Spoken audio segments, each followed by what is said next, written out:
ലോകോത്തര മാനവൃത്തങ്ങളെ കീഴടക്കിയ ഫുട്ബോളിന്റെ ഇതിഹാസ താരം സാദിയോ മാനയുടെ യഥാർത്ഥ ലീഡർഷിപ്പ് കണ്ട മത്സരം.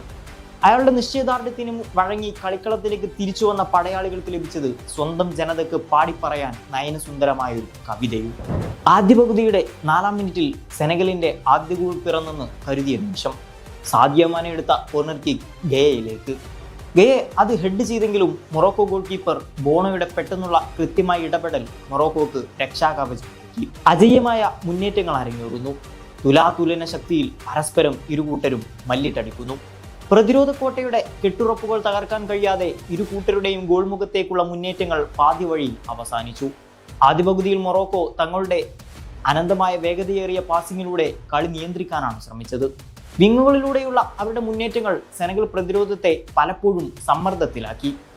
സെനഗലാകട്ടെ വളരെ കരുത്തുറ്റ പ്രത്യാക്രമണ ശൈലിയാണ് സ്വീകരിച്ചത്. പന്ത് ലഭിക്കുമ്പോഴെല്ലാം വളരെ വേഗത്തിൽ മൊറോക്കൻ ബോക്സിലേക്ക് എത്തിക്കാൻ അവർ ശ്രദ്ധിച്ചു.